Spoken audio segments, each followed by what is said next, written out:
एक गांव में दो भाई रहते थे। एक का नाम था चंगीलाल, एक का नाम था मंगीलाल।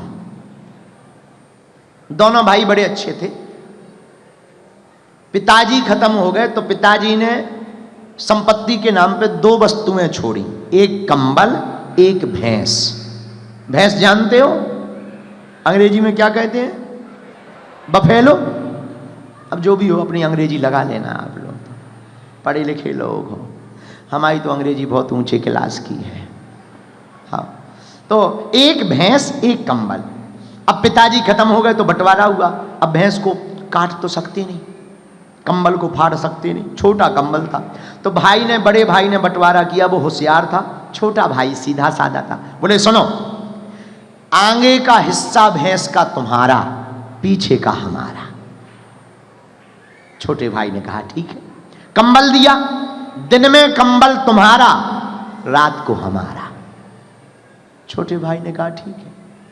अब दिन में वो कंबल, रात हो गए, अच्छा लाओ अब हमारा समय हो गया। सो रात भर बढ़िया सो गए, ये बेचारा ठंड में बैठे। छोटा भाई, सुबह हो गए, लो अब तुम्हारा समय आ गया, तुम कंबल ले लो। अब दिन में कौन सोवे? ऐसे ही भैंस, छोटा भाई चारा खिला खिला के परेशान, और बड़ा वाला बढ़िया रोज दूध निकाले, पनीर खावे, खीर खावे, चाय फुरके। आहा, अब कई दिनों से हैरान। हम दुबई आए तो हमसे मिले दोनों भाई। बोले गुरु जी आपकी बड़ी कृपा। छोटा भाई बोला हम तो बहुत परेशान हैं। हमका क्या हुआ? गुरु जी देखो तो हमें ना सोने मिलता ना कुछ खाने मिलता, बड़ी दुर्दशा है। हमने उसे कान में एक मंत्र दिया, और देखो कान में मंत्र कितना गजब का काम किया कि वो जैसे ही घर गया तो जैसे ही बड़ा भाई भैंस को लगाने के लिए, दोहने के लिए बैठा, सोई इसने लठ उठाया, 20-25 मुंह में मारे। तो भैंस ने एक लात मारी, सो बड़े भाई का बर्तन गिराओ, थोपड़ा फूट गया, मुंह में सूजन आ गई। बड़ा भाई नाराज, ये क्या बात हुई? हम जब दोहने बैठे तब क्यों तुमने पीटा? बोले तुम्हें क्या लेना देना, आगे का हिस्सा हमारा, हम चाहे घास खिलाएं चाहे लट्ठे खिलाएं, हमारी मर्जी। Who are you? पीछे का तुम्हारा है, अब तुम चाहे दूध दो और चाहे तुम भी लट्ठ लगो। बड़ा भाई ने कहा ये तो बड़ा खतरनाक ज्ञान पा गया। धीरे से बोला बागेश्वर बाबा से तो नहीं मिला था? उसने कहा हाँ। अब रात हुई, बड़ा भाई सो गया, सुबह हुई, कंबल दिया, लो कंबल लो, तुम्हारा समय आ गया। छोटे भाई ने क्या किया? उसको पानी के बर्तन में भर दिया, कंबल को, पूरे दिन डला रहा। जब शाम हुई बड़े भाई ने कहा लाओ हमारा समय हो गया, ले ले ये लो। मूर्ख हो, ये क्या है? कंबल है कंबल, ये गीला क्यों है? पानी में क्यों भिगा दिया इसको? है दिन हमारा, हम चाहे भिगाएं चाहे सुखाएं चाहे उड़ाएं, कुछ भी करें, दिन हमारा है। तब बड़े भाई को समझ में आ गया, उसने क्षमा मांगी और हाथ जोड़कर बोला भैया अब ऐसा मत करना, आज से आधी रात तक हम सोएंगे, आधी रात तुम सोना, और आधा दूध हम लेंगे, आधा दूध तुम लेना। ये हाल आज हर घर के भाई भाई का है, हर घर के भाइयों की यही दशा है। इसलिए पहला संकल्प आज के प्रवचन में लीजिए, अपनी संस्कृति बचाने का। क्या बचाने का? जोर से बोलो। अपनी संस्कृति। हमें यहां दुबई से सीखना है अपनी संस्कृति का। कितना अद्भुत संकल्प ये लोग अपना संयोजन करते हैं, संरक्षण करते हैं। हम लोगों को भी यह संकल्प लेना। दूसरा, परिवार पर हमें ध्यान रखना है, अपने परिवार को नहीं छोड़ना, परिवार को लेकर चलना। भले ही आपसे परिवार दूर हो, भारत में रहता हो ना, कभी विचार करना, आज तुम बड़े हो गए, विचार करना तुम्हारे माँ ने और तुम्हारे पिता ने तुम्हारे लिए कितना कष्ट उठाया। स्वयं गीले में सोई, तुम्हें सूखे में सुलाया, स्वयं रोती रही पर तुम्हें पढ़ाया बढ़ाया, तुम्हारे जीवन को धन्य किया। इसलिए भैया वो माँ वहाँ रहती है, न जाने क्या क्या विचार करती होगी, हमारी बिटिया हमारा बेटा विदेश गया है, कमाएगा, खाएगा, हमारा नाम रोशन करेगा। इसलिए भैया इस धरती पर रहकर अपने माता, अपने पिता, अपने परिवारजन सबको साथ लेकर के चलना, एकता के साथ रहना, सबको अपना मान कर रहना। परदेश की भूमि में हमें सबको अपना मान कर चलना है। बड़ा बनना है तो परिवार को एक करके चलो, अपनी संस्कृति की रक्षा करके चलो। जागना है तो तीसरा सूत्र जागने के लिए, पहला सूत्र संस्कृति का संरक्षण, दूसरा सूत्र परिवार की एकता और तीसरा सूत्र अपने परिवार में आने वाली पीढ़ियों की ठीक से परवरिश, ठीक से परवरिश करवा। बहुत सावधानी पूर्वक याद रखना, जैसी संगत होगी वैसी ही रंगत होगी।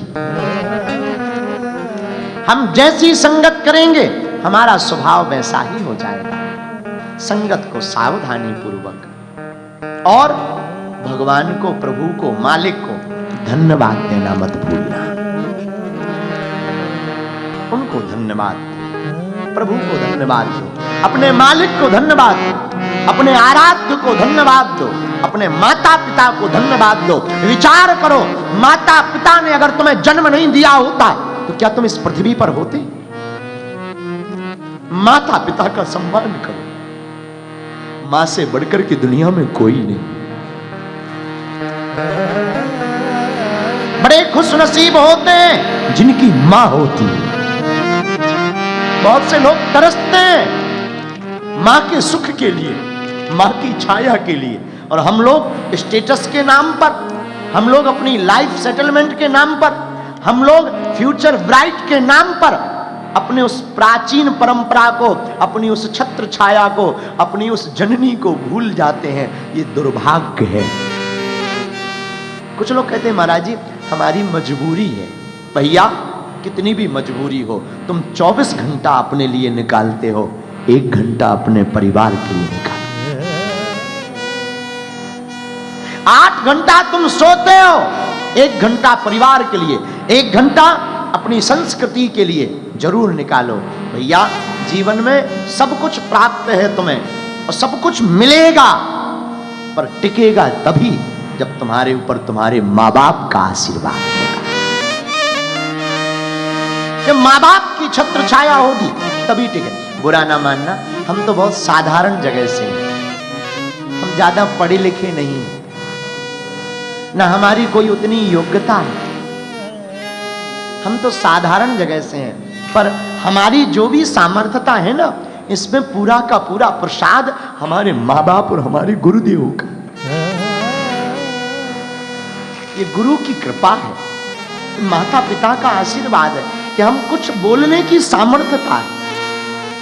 हम ज्यादा शब्दों का ज्ञान नहीं है, हमें ज्यादा हमारी बुद्धि नहीं है, हम दिमाग से खेल ही नहीं पाते क्योंकि हम सीधा सीधा खेलते। पर भैया वो खुश नसीब होते हैं जिनकी मां होती है। अपनी मातृभूमि को मत भूलना, अपने माता पिता को मत भूलना, उनके उपकार को मत भूलना। कुछ लोग कहते हैं हम भूले तो नहीं है, पर तुम उनका उपकार चुका भी तो नहीं रहे। आप भूले नहीं हो तो आपने किया क्या?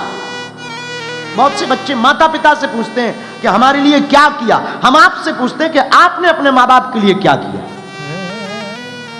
आपने ऐसा क्या किया माँ बाप के लिए? बेटा और बेटी वो महान नहीं है जो माँ बाप के नाम से जाना जाए। बेटा और बेटी तो वो महान है कि ऐसा नाम कमाए कि वो किसी भी नगर की गली के कोने की नुक्कड़ की पान की दुकान पर तुम्हारा पिता खड़ा हो तो बगल में निकलने वाला ऑटो वाला कह दे ये फलाने का पिता खड़ा हुआ है।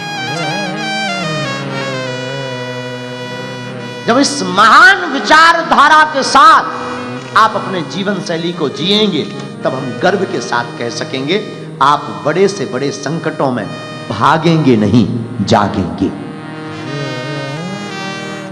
क्योंकि आपके पास संकट मोचन भी तो है। आपको संकट से क्या घबराने की आवश्यकता? कौन है आपके पास? जोर से बोलो। जोर से बोलो। संकट मोचन भी तो है, तो घबराने की आवश्यकता नहीं। संकट कटे मिटे सब पीरा, संकट ते हनुमान छुड़ावे, मन क्रम वचन ध्यान जो लावे। संकट से छुड़ाने का काम सरकार का है। उनके चरणों को पकड़ो, कैसा भी संकट आ जावे घबराना नहीं, कैसी भी विपत्ति आ जावे घबराना नहीं। पर भैया अगर आपको जागना है तो पहले अपने कर्तव्यों का निर्वहन करो।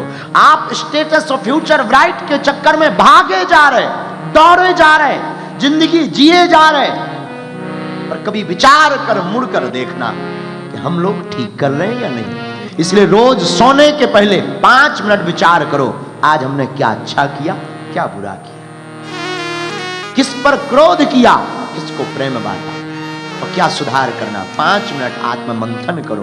बाकी तुम्हें चिंता करने की जरूरत नहीं है। जब तक हम जीवित हैं, हम तुम्हारे लिए अपने सरकार से प्रार्थना करें, हम अपने प्रभु से प्रार्थना करेंगे। और केवल प्रार्थना इसलिए करेंगे कि आपके जीवन में संस्कृति, उत्थान, उन्नति। हम तो यहां आकर के कह भी रहे थे, हमने पूनम बहन को भी कहा कि यहां आकर हम अपने आराध्य हनुमान जी से प्रार्थना करते हैं कि दुबई, यूएई इसकी खूब उन्नति हो गई, और यहां रहने वाले लोगों का खूब भला हो गए, सबके जीवन में भक्ति जागे। भैया हम आपको भगाने नहीं, जगाने आए। इसलिए भागना नहीं है, क्या करना है, जोर से तो बोलो, क्या करना है। तो आज का सूत्र किस किस को याद रहेगा? हमें भागना नहीं है, क्या करना है, जागना है। और जागना कैसा, कुछ दिनों के लिए या हमेशा के लिए है, या कुछ दिनों के लिए पक्का? पर इतने ज्यादा भी मत जाग जाना कि फिर बोझ हो ही ना। अरे प्रभु का सूत्र है, मेरे पागलों, हमें भागना नहीं है, जागना है। प्राय बहुत लोग भाग रहे, जिंदगी से भी भाग रहे, अपने निजी जीवन से भी भाग रहे, जहां भी संघर्ष में आते हैं भाग जाते हैं। हमसे नहीं होगा, पर हमारे प्रभु कहते हैं, मेरे प्रियजनों, मेरी आत्माओं, हमें भागना नहीं है, जागना है। जो भागता है वो कुछ नहीं पाता है, जो जागता है वही सब कुछ पाता है। ठीक उदाहरण अगर हम आपको दें, जागने पर, महात्मा बुद्ध जागे, पूरे विश्व में शांति फैलाई। और इस देश के राजा जागे तो राजा ने एक ऐसी जगह पर पुरुषार्थ के बल पर, जहां पानी ही पानी है, रेत ही रेत है, जहां कुछ भी संभव नहीं, पर वो जागे तो उन्होंने पुरुषार्थ के बल पर पूरी दुनिया को यहां बुला लिया। आप जागोगे तो पा जाओगे, भागोगे तो हाथ में कुछ भी नहीं लगेगा। मेरे प्रियजनों, मेरी आत्माओं, आप लोग खोज करते हो शांति को साधनों में, पर साधनों में शांति नहीं है, प्रभु की साधना में शांति है। आप मकान खरीद सकते हैं, बहुत करोड़ों का बंगला खरीद सकते हैं, और आप लाखों रुपए का बिस्तर खरीद सकते हैं, नींद नहीं खरीद सकते। नींद को खरीद नहीं सकते आप, भोजन खरीद सकते, महंगी महंगी डिश। अब आजकल तो यहां पर भी बहुत चल रहे होंगे, चाउमीन, डोसा, पिज्जा, आप उसको खरीद सकते हो, लेकिन भूख को नहीं खरीद सकते। आप पुस्तक खरीद सकते, पर ज्ञान को नहीं खरीद सकते। और पुस्तक पर हमारा एक और विचार है, पुस्तक आपको उस तक नहीं भेज सकती है। पुस्तक कहां नहीं भेज सकती, बोलो बोलो बोलो, उस तक।